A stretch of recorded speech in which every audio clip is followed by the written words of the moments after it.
आज का ये वीडियो ERP नेक्स्ट के सेल्फ इम्प्लीमेंटेशन का भाग है, जिसमें हम सीखेंगे कि कैसे हम ERP नेक्स्ट स्वयं इम्प्लीमेंट कर सकते हैं।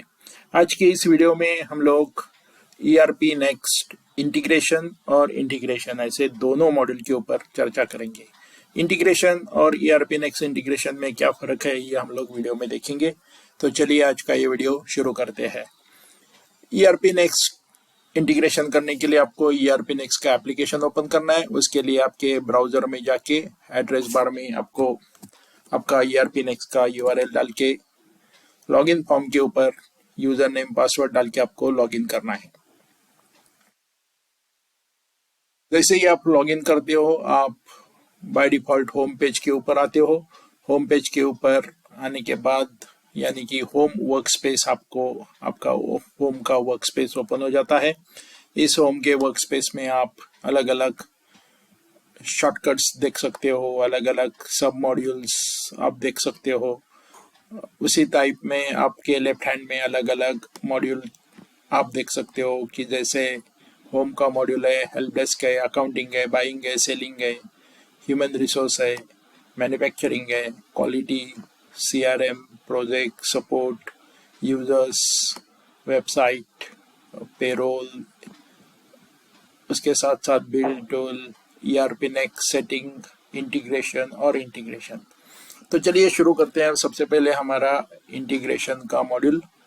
इंटीग्रेशन के मॉड्यूल में आप यहाँ पे जैसे इंटीग्रेशन का वर्क स्पेस या डॉक टाइप ओपन हो जाता है। वहाँ पे इंटीग्रेशन के वर्क स्पेस में आप यहाँ पे रिपोर्ट और मास्टर के अंडर आप अलग अलग एप्लीकेशंस आप देख सकते हो, जिसके साथ आप ERP नेक्स्ट का इंटीग्रेशन कर सकते हो।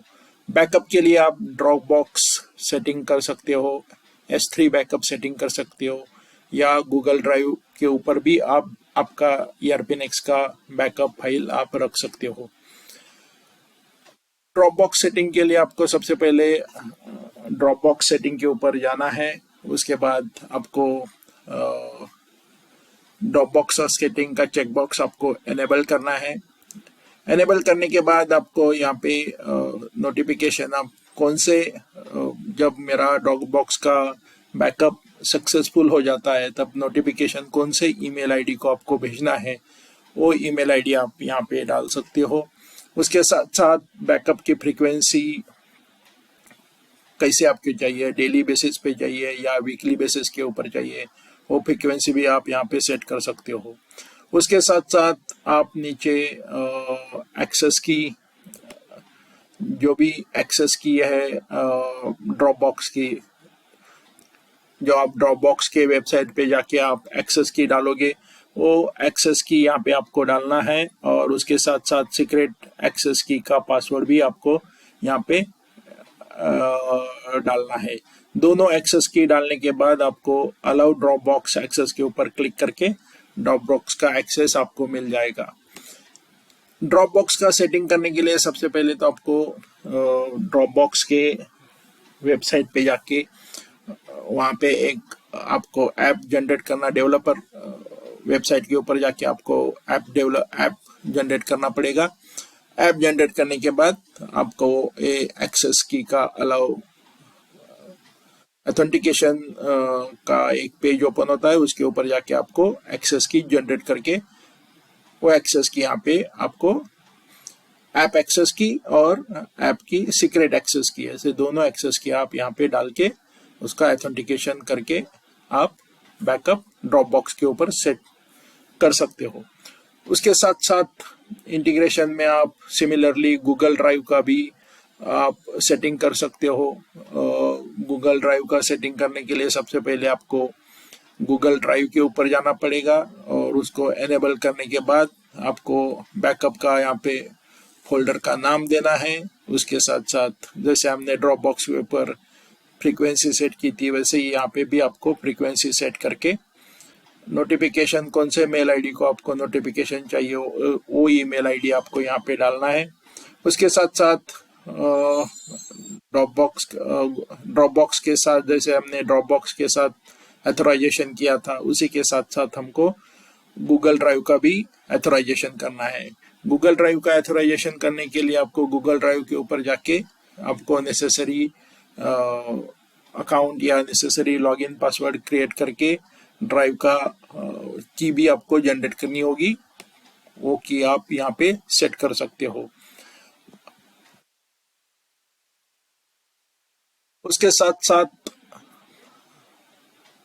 यहाँ पे बहुत सारे अदर एप्लीकेशंस है, जैसे कि हम लोग एसएमएस सेटिंग भी कर सकते हैं। एसएमएस सेटिंग में जाके आपको जिस गेटवे से आप एसएमएस का पैक ले रहे हो उस एसएमएस का गेटवे का यूआरएल आपको यहाँ पे डालना है। उसके बाद मैसेज पैरामीटर में कौन कौन से पैरामीटर आपको डिफाइन करने हैं वो पैरामीटर आप यहाँ पे डाल सकते हो। उसके साथ साथ स्टैटिक पैरामीटर के सेटिंग्स भी आप यहाँ पे डाल सकते हो। पैरामीटर का यूआरएल, उसका वैल्यू, ये सब सेटिंग्स आप यहाँ पे करके उसके बाद पोस्ट का चेक बॉक्स एक्टिवेट करके आप एसएमएस शूट कर सकते हो। इस प्रकार एसएमएस का सेटिंग भी, थर्ड पार्टी एसएमएस का सेटिंग भी आप यहाँ पे इंटीग्रेशन ईआरपी नेक्स्ट के साथ कर सकते हो। एसएमएस के लिए आपको third party SMS service provider के पास से आपको पैकेज लेना पड़ेगा। उसके पास उसके साथ साथ जैसे आप पैक लेते हो उनके पास से भी आपको सिमिलरली एपीआई कीज आपको मिलेगी, सीक्रेट कीज मिलेगी। वो सीक्रेट कीज आपको यहाँ पे इंटीग्रेशन करना पड़ेगा। यहाँ पे एसएमएस गेटवे यूआरएल में आप उसका एपीआई का यूआरएल, जैसे यहाँ पे एक एग्जांपल के तौर पे नीचे दिया गया हुआ है, वो यूआरएल आपको मिलेगा। वो यूआरएल आप डाल के आप आपका एसएमएस सेंटर भी कॉन्फ़िगर कर सकते हो।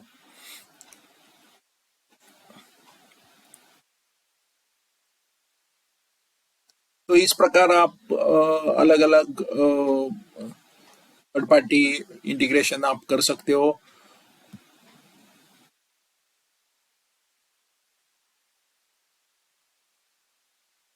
के साथ साथ आप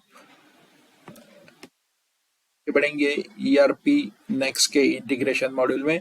ईआरपी नेक्स्ट और ईआरपी नेक्स्ट इंटीग्रेशन और इंटीग्रेशन मॉड्यूल में सिर्फ फर्क इतना ही है, यहाँ पे ईआरपी नेक्स्ट इंटीग्रेशन में यहाँ पे पेमेंट गेटवेज दिए हुए हैं, जैसे कि आप गो कार्डलेस, एम पैसा या पेलेड जैसे पेमेंट गेटवेज भी आप यहाँ पे इंटीग्रेट कर सकते हो।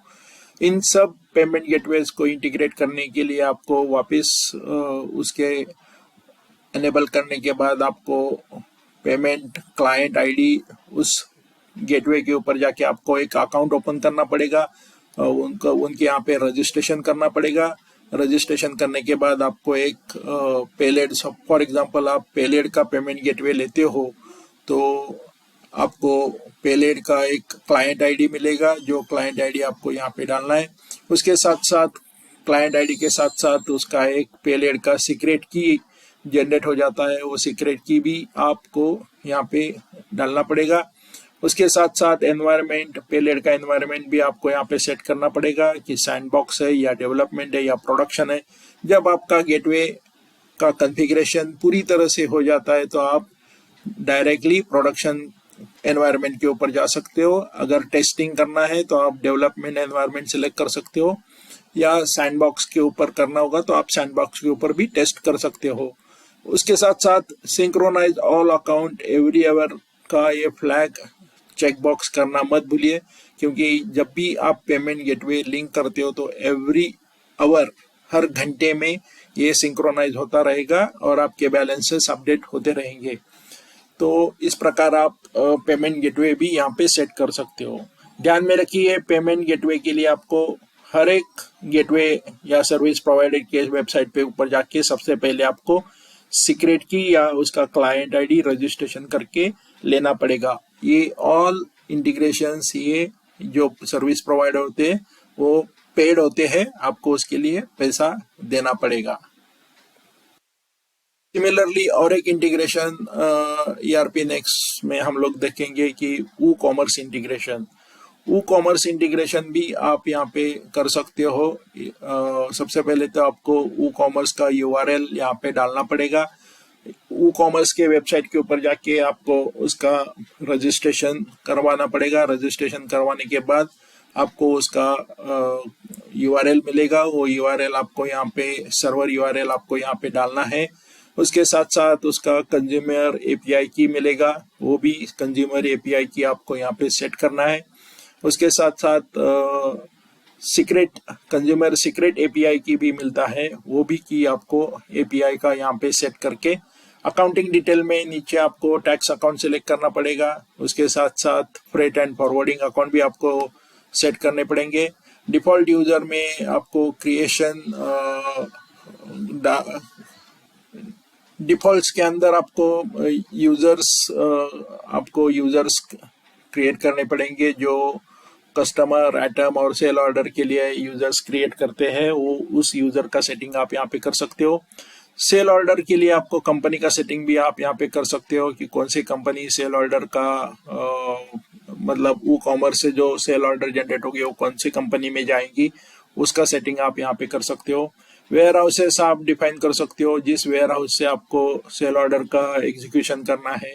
उसके बाद उसके साथ डिलीवरी डेज आप यहाँ पे डिफाइन कर सकते हो।